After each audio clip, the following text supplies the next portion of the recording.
안녕하세요. 서울에 사는 40대 여성입니다. 저는 지방에 있는 시골 중에서도 읍내에서 버스로 한참 들어가야 하는 깡 시골 출신입니다. 그런 시골이 너무 싫어 무작정 고등학교 졸업하고 서울로 올라왔습니다. 사실은 제가 서울로 올라가려고 하자 아버지는 심한 반대를 하였습니다. 야, 내가 서울 올라가서 뭐 하려고 그러냐. 아버지 일 도우면서 좋은 사람 만나 편하게 살면 되지. 올라갈 생각하지 말고 밭일이나 도와라. 하며 말씀하셨죠. 하지만 저의 생각에는 변함이 없었고 서울에 올라가서 꼭 성공하여 돌아온다고 아버지를 설득했습니다. 아버지도 마지못해 방 얻으라면서 손에 300만 원을 주시더군요. 하지만 제가 생각했던 것과는 다르게 모두 딴 세상이었습니다. 서울로 올라와 어렵게 반지하 단칸방에서 성공을 꿈꾸며 호기롭게 나섰지만 제가 TV에서 보던 서울의 모습은 온데간데 없고 사막에 덩그러니 혼자만 남겨진 느낌이었습니다. 시골 출신 고졸 여자가 할 수 있는 일이란 어디를 다녀봐도 쉽게 찾을 수가 없었습니다. 직원 구함과 붙어있는 가게에 들어가도 서울 사람들의 귀에 눌려서 저 직원 구함이 적혀 있어서 그러는데 저도 일할 수 있을까요? 한참을 고민 끝에 들어갔던 가게에서도 소심하게 얘기를 하니 가게 주인들은 쳐다도 보지 않더라고요. 그렇게 바보같이 3달을 아버지가 주신 돈으로 버티고 버티다가 마지막엔 라면 한 봉지를 3등분하여 하루를 버티기도 했어요. 그러던 어느 날 서울 생활의 한 줄기 빛을 보게 되었어요. 집 앞 슈퍼에 가다가 제 인생이 바뀌게 되는 전단지를 보았습니다. 그 전단지의 내용은 20대 여자 월 500만 원 이상 벌게 해준다는 내용이었습니다. 지금 가진 돈을 보니 얼마 지나면 다시 시골에 내려가야 되는 상황이라 바로 전단지에 연락처로 연락을 하였습니다. 저기, 전단지 보고 연락드렸는데 월 500만 원 이상 벌 수 있는 거 맞나요? 라고 물으니 모두 벌 수 있는 건 아니고 간단한 면접을 보고 다시 말씀드릴게요. 언제쯤 오실 수 있으세요? 저희가 주로 밤에 일을 시작해서 저녁 8시쯤에 저희 가게로 오시면 돼요. 라고 하였죠. 정확히 무슨 일을 한다고는 얘기하지 않아서 불안한 마음이 있었지만 며칠이면 가진 돈도 다 떨어지고 일단 가보기로 하였습니다. 얘기해준 주소로 가니 나비바라고 적혀 있었습니다. 시골에만 계속 살아서 나비바가 뭐 하는지 정확히는 몰랐지만 네온 불빛이 화려하고 컴컴한 곳에 있어서 술을 파는 곳이겠구나 라는 생각이 들더라고요. 안에 들어가 보니 저랑 비슷한 또래의 여자들이 7에서 8명 앉아 있었고 그중 가장 나이가 많아 보이는 여자가 저에게 다가왔습니다. 아까 전단지 보고 연락 주신 분 맞으시죠? 안쪽으로 들어오세요. 차가운 말투에 이내 주눅이 들어 그 자리를 벗어나고 싶었지만 소심한 저는 분위기에 이끌려 그 여자를 따라갈 수밖에 없었습니다. 그 여자는 자기가 여기 사장이고 여기선 다들 큰 언니라 부른다고 저한테도 편하게 큰 언니라 부르라 했죠. 하는 일은 남자 손님들이 오면 그냥 편하게 옆에 앉아 술 따라주고 얘기해주면서 절대 터치하는 건 없다고 했어요. 아직 연애 경험이 없어서 남자들 옆에 앉아서 얘기한다는 건 너무나 힘든 일이라 생각이 들었어요. 그래서 못할 것 같다고 하니 큰언니는 그럼 주방 이모가 지금 몸이 안 좋아서 보조를 구하고 있는데 그거라도 할래요? 라며 다시 한번 저를 잡았어요. 시골에 살 때 어머니 따라 주방일을 많이 도와주면서 주방일은 쉽게 할 수 있을 것 같아 다음 날부터 일하기로 했어요. 1달, 2달 일을 하면서 큰언니와 아가씨들과도 친해졌고 주방일이 어렵지 않아서 서울에서도 내가 지낼 만한 곳이 있구나 라는 생각이 들었어요. 그러던 어느 날 큰언니가 주방으로 급하게 들어와서 저를 찾으며 미나야. 지금 아가씨가 1명 부족해서 너가 잠깐 나와서 손님 옆에 앉아있어만 주면 안 될까? 내가 보장하는데 그 손님은 정말 젠틀하고 술주정도 없는 손님이니까 걱정 안 해도 돼. 오늘 너가 일한 거는 오늘 일 끝나고 바로 줄게. 라며 저를 끌고 갔습니다. 그동안 큰 언니한테 받은 고마움에 쉽게 거절하지 못했고 그냥 옆에 가만히 있으면 되겠지라고 생각하며 큰 언니의 부탁을 받아주게 되었어요. 그리고 큰언니는 내 행색을 위아래로 흘어보더니 미나야 그 꼴로는 도저히 안 되겠다.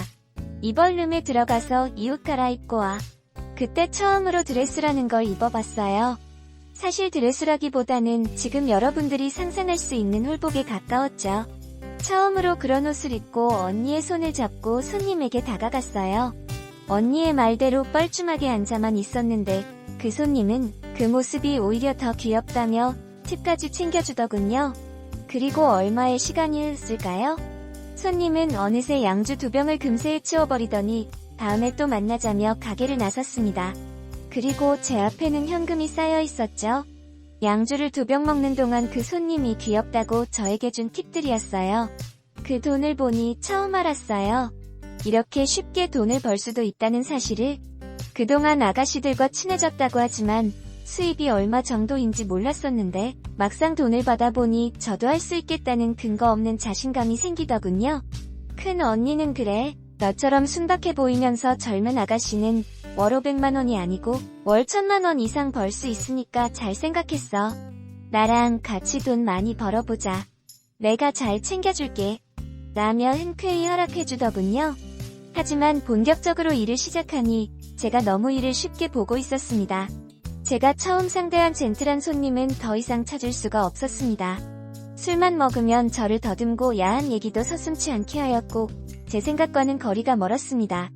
하지만 일을 시작하면서 큰 언니한테 미리 돈을 받아 옷이며 가방이며 사면서 빌린 돈 때문에 그만둔다는 말도 못하고 버티고 있었어요. 그렇게 큰언니의 빚을 갚아가면서 일을 하고 있었는데 이 일을 하면서 처음으로 남자를 경험하는 일이 발생했어요. 큰언니가 우리 가게의 VIP 손님이라며 저를 불렀고 가게에서 가장 좋은 룸으로 들어갔어요. VIP 손님은 의류 사업을 하고 있다고 소개하며 오늘 거래처와의 중요한 계약이 취소됐고 정말 힘들다며 위로를 받고 싶다고 했어요. 저는 다른 손님들처럼 얘기 들어주고 옆에 있으면 괜찮겠지 생각하며 있었어요. 한참 얘기를 들어주고 있는데 불쑥 제 허벅지를 만졌어요. 오늘 너무 힘들다며 그러면서 점점 손이 올라오고 있었어요. 단둘이 있고 아무도 안 보이는 룸이라서 너무 무서웠습니다. 하지만 큰 언니가 미나야, 지금 이 손님이 우리 가게 먹여 살리고 있는 VIP 손님이야. 너가 잘해줘야 언니도 살고 너도 사는 거야. 라며 얘기할 정도로 중요한 손님이라고 하니 참고 있었죠. 손님은 계속해서 술 권유했고 잘 먹지도 못하는 술을 계속 받아 먹게 되었어요. 하지만 술이 문제였습니다. 못 먹는 술을 계속 먹으니 어느새 저는 기억을 잃어 잠이 들었어요. 몇 시간 후 일어나 보니 실혈하기도 걸치지 않은 채 혼자 남아 있었어요. 그리고 그 남자 손님에게 당했다는 생각이 들었습니다. 너무 화가 나서 신고하려는 찰나에 큰 언니가 불렀어요. 미나야, 너 지금 우리 가게 망하게 하려고 그래? 너 빚진 거는 어떻게 할 건데? 우리 일이 이런 일도 있을 수 있고 원래 그런 건데 모르고 한 거야? 이제 순진한 척 그만하고 그 손님이 너 주라고 팁 줬으니까 그거 받던지 말던지 놔두고 간다 라고 하는데 큰 언니가 원망스럽기도 하고 왜 이런 일을 선택했을까 라고 자책하기도 했어요. 다시 시골에 내려갈까도 생각했는데 그렇게 큰 소리 치고 올라왔는데 이런 모습으로 다시 내려갈 용기도 나지 않았어요. 그렇게 5년 동안 별의별 남자들을 만났고 어느새 이쪽 일에 적응하며 지내고 있었어요. 그날도 여느 때와 마찬가지로 손님들 받고 있는데 유독 슬퍼하면서 혼자 술을 먹겠다고 온 남자가 있었습니다. 저도 힘든 상황이고 딱히 불러주는 곳이 없던 차에 옆에 앉았습니다. 미나예요. 왜 그렇게 슬프게 혼자 술 드시고 있으세요? 저랑 같이 한잔 하실래요? 물어보니 아무 대답이 없었어요. 뻘쭘하기도 하고 궁금한 마음에 가만히 옆에 앉아 있었어요. 그러기를 10여 분이 지나고 양주 한 병을 혼자 다 먹고 난 다음에 그 남자는 입을 열었어요. 미나 씨라고 했나요? 미나 씨는 사랑을 해봤나요? 저는 오늘 4년간 사귄 여자와 헤어졌습니다. 제가 너무 사랑한 사람이라서 지금 너무 힘들고 괴롭습니다. 라며 울었어요. 저는 일해오면서 많은 남자를 만났지만 사랑이라고 느낀 남자는 한 명도 없었기에 지금 이 남자의 물음에 답할 수가 없었어요. 그런데 왜 그랬을까요? 이 남자가 지금 너무 슬퍼하는 모습에 연민을 느끼고 보듬어 주고 싶은 생각이 들더라고요. 그런 느낌은 처음이었어요. 그렇게 그 남자는 저에게 그 여자와의 추억을 얘기하며 점점 가까워졌습니다. 다른 여자의 얘기지만 이 남자가 정말 순수하고 정말 사랑했구나 생각하며 저도 그런 사랑을 받을 수 있을까란 생각도 들고 한편으론 부럽기도 했어요. 저도 이런 사랑을 할 수 있을까라는 생각을요. 그렇게 그 남자는 집으로 돌아갔고 저는 일을 하는 동안 계속 그 남자가 떠올랐어요. 그렇게 일주일이 지나 그 남자가 찾아와 저를 찾았습니다. 그날 미나 씨랑 얘기하면서 전 여자친구를 잊을 수 있었던 것 같아요. 제 얘기를 이렇게 잘 들어주는 분이 없었는데 그날은 정말 고마웠어요. 그래서 보답하고 싶은데 오늘 일 끝나고 제가 맛있는 거 사줄게요. 라고 얘기하는데 저도 계속 생각이 났던 남자가 이렇게 찾아와 주니 너무 반가웠어요. 처음 만났을 때 슬픈 모습만 보고 있다가 두 번째 만나서 밝고 웃는 모습을 보니 완전 다른 사람이었고 이런 남자를 왜 찬 건지 생각하며 전 여자친구가 이해가 안 됐어요. 그날을 시작으로 우리는 일주일에 한 번은 만나는 사이가 되었어요. 제가 하는 일이 남자 상대하는 일이지만 민호 씨는 다른 남자와는 다르게 저를 아껴주고 보살펴주고 싶어 했어요. 그렇게 1년이 지나 민호 씨는 미나 씨, 저 많이 생각해봤는데 미나 씨 정말 사랑하는 것 같아요. 지금 하는 일 그만하고 이제 저하고 행복하게 살면 안 될까요? 미나 씨 하는 일은 저만 모른 척하면 아무도 모를 거예요. 미나 씨를 놓치고 싶지 않습니다. 저랑 결혼해주세요. 라며 프러포즈를 했어요. 저도 민호 씨가 너무 좋았지만 제가 하고 있는 일 때문에 선뜻 결혼 생각은 못했는데 민호 씨가 이렇게 이해해준다고 하니 너무 고맙고 이런 남자 놓치면 저는 평생 혼자 살아야 할 것 같은 생각에 민호 씨가 그렇게 얘기해줘서 고마워요. 하는 일 당장 그만두고 민호 씨만 바라보며 살게요. 라며 프러포즈를 받아주었습니다. 그렇게 우리는 행복한 날들만 있을 줄 알았어요. 그리고 처음 시부모님을 뵈러 간 날 남편이 저에게 언지를 주더라고요. 미나야, 우리 엄마가 아들 사랑이 유독 다른 엄마보다 유별나서 그렇다고 나쁜 사람은 아니니까 오해하지 말고 라고 얘기를 하는데 어떤 부모가 자식 사랑하지 않는 부모 없다는 생각에 이유가 있겠지 생각하며 대수롭지 않게 들었어요. 그렇게 시부모님을 이었고 님은 대뜸 고향이 어디고 부모는 뭐 하시고 학교는 어디 나왔고 지금까지 뭘 했는지 하나하나 물어보더라고요. 우리 민호는 좋은 대학 나와서 대기업 연구원 하고 있는데 자기는 우리 며느리가 되려면 최소한 대학은 나와야 하고 집안도 어느 정도 살아야 우리 민호랑 결혼할 수 있다고 하였어요. 저는 처음 만났는데 그렇게 대놓고 얘기하는 시어머님한테 놀랐지만 시아버님이 살갑게 받아주셔서 그나마 위안이 되었습니다. 시아버님은 그런 게 뭐가 중요하냐며 서로 사랑하고 이해해주면 그만이라고 시어머님을 나무랐습니다. 그렇게 시부모님을 뵙고 어렵 결혼을 하게 되었습니다. 남편이 대기업 연구원에 다니지만 워낙 집안이 힘들어서 신혼집은 구할 수 없었고 집 살 돈을 모을 동안 시부모님 집에 들어가서 살기로 했어요. 딱히 배운 게 없이 살아서 저는 따로 일을 하지 않아 시어머님과 집에 있을 때가 많았어요. 어머님은 우리 아들이 너 같은 애랑 결혼할 줄은 꿈에도 몰랐다. 너 내가 양심이 있니? 대학도 안 나온 애가 우리 착한 애를 꼬드겨서 억지로 결혼까지 했으면 뒷바라지라도 해야지. 라며 입에 담지 못할 욕까지 하고 시어머님과 둘만 있는 집이 너무 싫었습니다. 서울에 아는 사람이라곤 밤에 같이 일했던 아가씨들 뿐이었는데 만날 사람들도 없어서 남편이 퇴근하기만을 손꼽아 기다렸어요. 그렇게 시어머님 눈치 속에 2년 만에 아이가 생겼어요. 시어머님은 아이가 생긴 걸 알고 하니 너는 언제 민호 꼬드겨서 같이 잔 거야. 민호 고과 평가 기간이라서 맨날 야근하고 오는데 너는 생각이 있는 거니? 라며 아이가 생긴 축복보다도 제 몸가지를 탓했습니다. 정말 시어머님이 이러는 게 이해가 안 되었지만 저를 사랑해주고 저의 모든 걸 이해해준 남편의 아이가 생기게 되어 너무 기뻤고 시어머님 구박도 참고 버틸 수 있는 원동력이 되었어요. 안녕하세요. 서울에 사는 시아버님 또한 어머님 몰래 저에게 따로 용돈도 챙겨주시면서 너무 개의치 말고 건강한 손주 보여달라고 응원해주셨어요. 그렇게 새 생명이 우리 부부한테 오고 남편 일도 잘 풀리면서 우리 세 식구가 독립할 수 있는 날도 머지 않았다고 생각했어요. 하지만 결혼 전 시어머님이 결혼해도 집 구할 때까지 아들이 벌어온 돈은 내가 관리한다 라고 말씀하셔서 저는 남편이 벌어온 돈이 얼마인지 모르지만 남편이 엄마한테 얘기했어. 1년 정도만 엄마한테 너 돈 맡기고 이후엔 집 구해서 우리 세 식구 나가서 살겠다고. 그러니 어머님도 아들 말이라 알았다 하더라고요. 자기 아들은 끔찍히 생각하는 어머님인데 설마 아들 돈을 다른 곳에 쓰시겠어 라는 생각으로 믿고 있었습니다. 아이는 점점 커가고 우리 가족이 독립하는 날이 얼마 안 남았을 때 모르는 번호로 연락이 왔습니다. 그리고 제 인생에서 너무 가슴 아픈 얘기를 들었습니다. 김민호 씨 아내분 되시나요? 김민호 씨가 교통사고가 났는데 지금 굉장히 위독합니다. 병원으로 빨리 와주세요. 아침까지만 해도 미래를 꿈꾸며 화이팅 하자던 남편의 모습이 아른거리고 도저히 믿을 수가 없었어요. 아이를 어머님한테 맡기고 급하게 병원으로 향하였습니다. 병원에 도착하니 하얀 천으로 덮여있는 남편의 모습이 보였고 저는 그 자리에서 쓰러질 수밖에 없었습니다. 저를 믿어주고 이해해준 남편이기에 더 잘해주고 오래오래 행복하게 살고 싶었는데 정말 하늘이 무너진다라는 말이 실감이 났습니다. 갑작스러운 남편의 죽음에 시부모님은 말을 잃었고 저 또한 삶을 포기하고 싶은 마음도 있었습니다.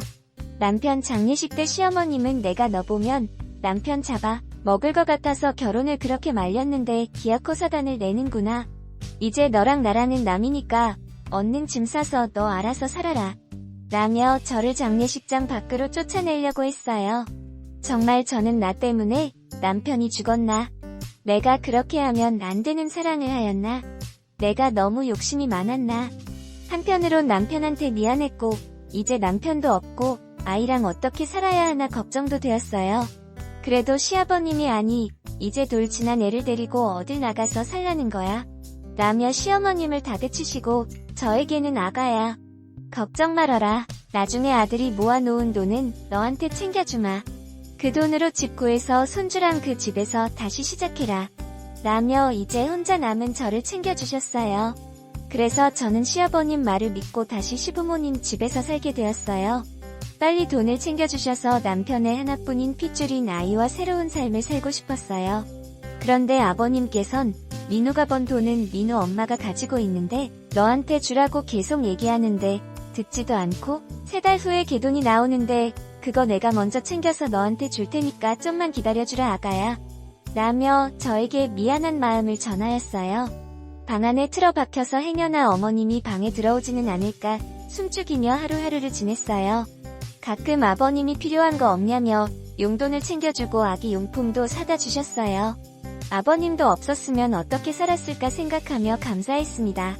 그렇게 아버님이 말씀하신 3달째가 다가오고 있었어요. 아버님께선 어쩐 일이신지 잘 드시지도 않는 술을 고주망태가 될 때까지 마시고 저희 모자의 방에 오셨어요. 그러곤 요즘 세상이 어떻게 되려고 젊은 여자들이 편히 돈 벌려고 술 팔면서 몸도 파는데 아가야 너는 나중에 나가 살더라도 절대 그러면 안 된다. 라고 갑작스럽게 그런 얘기를 했어요. 저는 제가 예전에 했던 일이었지만 절대 그런 일은 안 한다고 얘기했어요.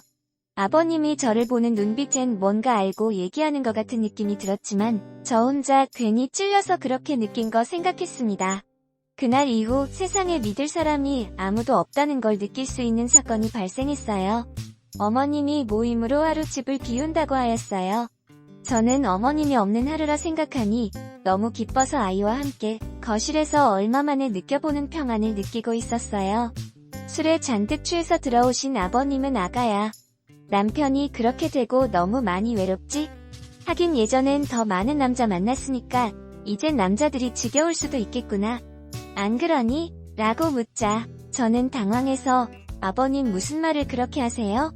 제가 무슨 남자를 많이 만났다고. 아버님 믿고 이렇게 숨 죽여 살고 있는데 정말 너무하시네요. 라고 말하여 방으로 들어갔어요. 그런데 아버님은 잠긴 방문을 열쇠로 열어서 저를 밀치며 얘기했어요. 내가 민호 장례식장에서 민호 친구들이 하는 얘기를 들어보니 너가 민호 만나기 전까지도 바에서 술 팔고 몸 팔고 했다는데 어디서 착한 척하고 있어. 시아버지는 남자로 안 보이냐? 라며 저를 침대로 밀쳤어요.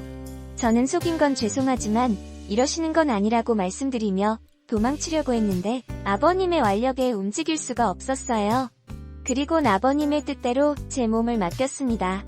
다음날 아버님은 정말 미안하다며 어제 술을 너무 많이 먹어서 기억이 잘 안 나는데 내가 너한테 몹쓸 짓을 한 것 같다면서 다시는 이런 일 없을 거라고 얘기하셨어요. 저는 어머님이 무서워 말도 못하고 다시는 그러지 말라고 3달 거의 됐으니까 약속 지켜주시라고 신신당부를 했어요. 하지만 그때뿐이었습니다. 이후 아버님은 더 대담해져서 어머님이 없는 날이면 어김없이 술의 힘을 빌려서 제 몸을 탐했습니다. 친정 부모님은 3년 전에 모두 돌아가셔서 어디 의지할 곳도 없고 저는 어떻게 하면 좋을까요? 아이를 버리고 새로운 삶을 찾아 떠나야 할까요? 시아버님 또한 어머님 몰래 저에게